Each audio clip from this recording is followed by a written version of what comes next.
Today, we're going to take the guesswork out of weathering.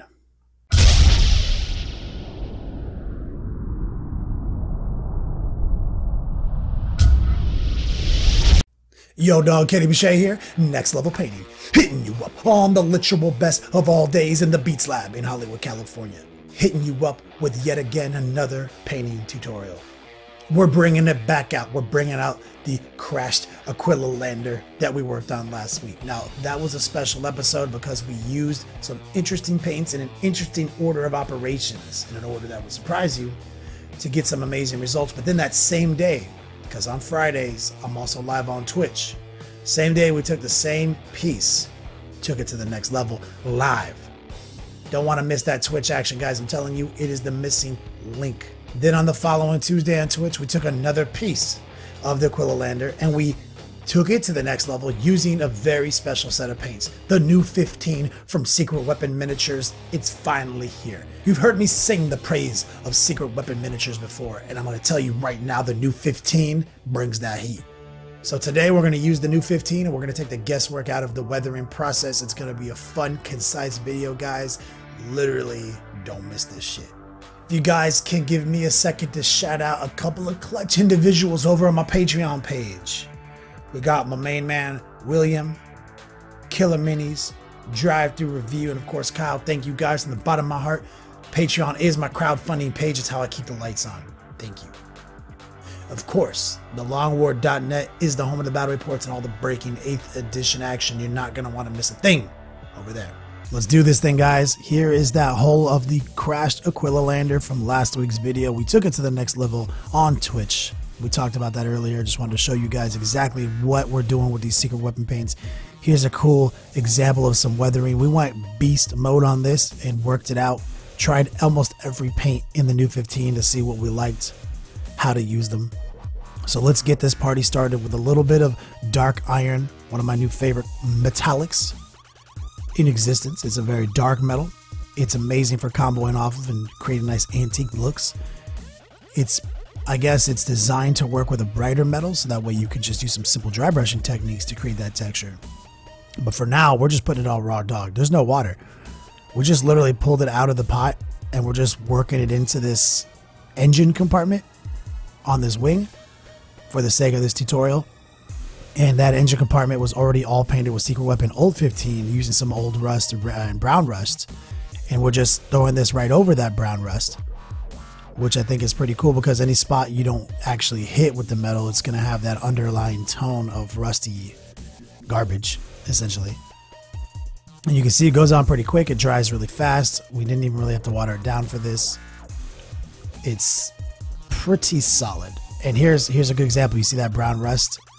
We're just kind of feathering it in to the brown rust and maybe a little bit above it. Give ourselves a nice transition right there. It's a pretty easy technique. Just using my trusty GW base brush that becomes a shitty dry brush in about 3 weeks. Here is Engine Metal, one of my favorite metallics in the business. So this is part of the new 15. This is a very interesting I want to say tone to it. Like it's a strange metal. It's brighter, obviously, than the dark iron, clearly.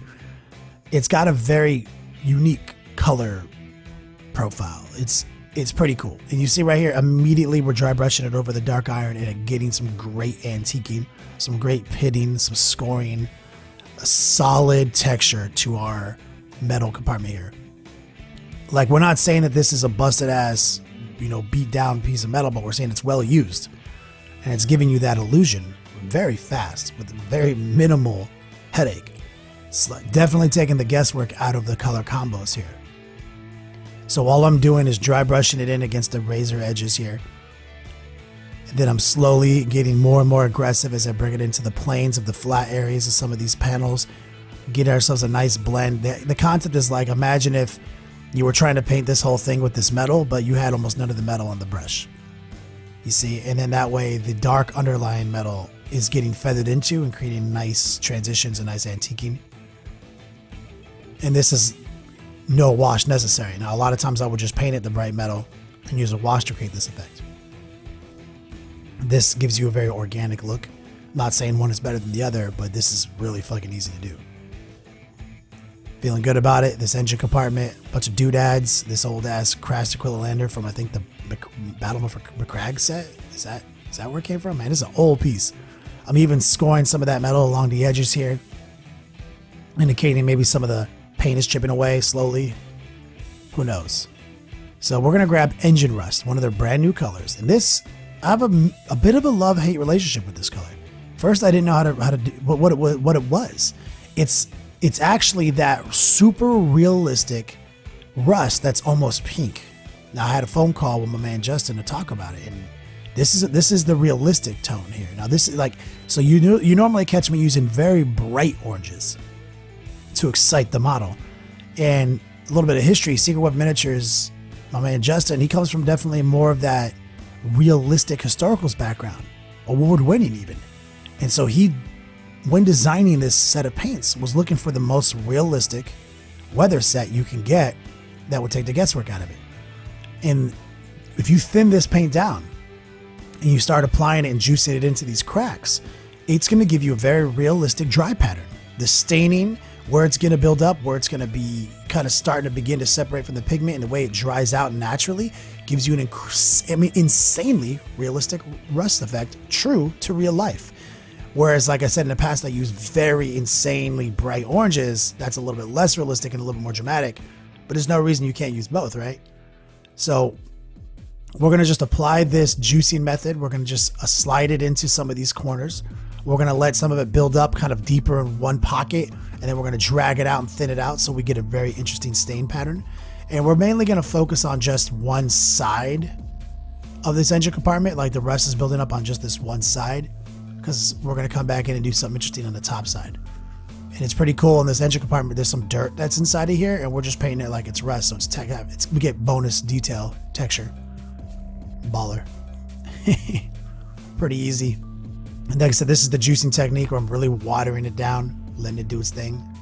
I've even heard from my man Justin that some people out there are using this engine rust as a skin highlight for flesh. And I can see that. So obviously many applications to these colors, like we used yellow rust to create a non-metal metallic effect on the Aquila Lander. So I mean, there's literally heart's content. You're an artist, still be an artist, but this is still taking the guesswork out of weathering. It's been specially formulated by an industry expert to just have the effects that you're looking for. And you see how easy that applies, that just juicing technique? We'll just keep adding water and we keep manipulating it, and the dry patterns just kind of keep building up and giving us more and more realistic staining. And you see I'm keeping to that theme of kind of top left quadrant rust from this angle. Not too bad right there. The next stage though, we're going to start doing some interesting stuff. We're going to pop it out a little bit more. I think I can't, even as much as I can get behind how realistic this weathering tone is, you know me, I got to bring that heat with orange heat, one of their new colors. So all I'm going to do is take orange heat and just add a little bit into some of the pockets where the most buildup of engine rust is. And that satisfies my need for contrast and insane pop. Like I can't work on a totally muted palette the whole day. You know, I gotta bring that heat. And I love how there's actually 3 colors in the new paint series called Heat. And if you want to see more on those, definitely check out my Twitch video where I painted the part of the Aquila Lander last week. We actually used all the heats, the new heat. So there you go. You see I'm just making that rust a little bit more multi-dimensional, a little bit, adding a couple more textures, you know, doing what I do to make me happy as an artist. Justin probably wouldn't approve. He would probably say, that's not realistic. but it makes me happy, right? All right. Let's take a secondary look here. So you see now we're dragging some of this rust into it. And I like that. Like, I think this looks great. I think this really brings character to that rust. I think we're getting a nice effect here. Now let's pull out another color that I was a little confused with at first. Engine Grime. This is a solid color. Now you don't need to paint it in an engine. We just happen to have an engine. And it is the color of engine grime. Like when a thick buildup of just engine crap is around a hose or something. So I'm kind of just doing that. I'm channeling that. This looks like a hose or a tube or whatever. I'm painting it with engine grime. Let's see what see if I like the effect. And I think that I'd like it a little bit more if the crashed Aquila wasn't painted a color very close to it. So I think I've lost a little contrast here. But I do like what I'm seeing here. Now that I'm seeing it interact with this engine, it is definitely kind of to me, it looks like the tubes in the engine. But I can see if you started speckling it in and bringing some chipping into it, I can see that this will definitely grime it up. It's kind of a warm gray, whereas some of these other ones are cool. Now, old oil, this is a color that you're going to love, guys. This is sort of a wash. Now, it is there to simulate old buildup of oil, and check this out. It even has metallic flakes in it, swirling around in it, just like old ass oil.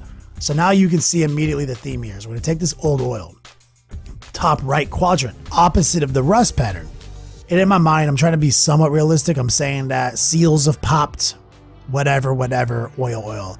So I'm definitely not just putting oil where rust is, because that wouldn't make sense. But we are doing a nice buildup of this old cruddy oil, which is going to dry old and cruddy with metallic flakes in it. It's going to be amazing. Create some nice stain patterns with it.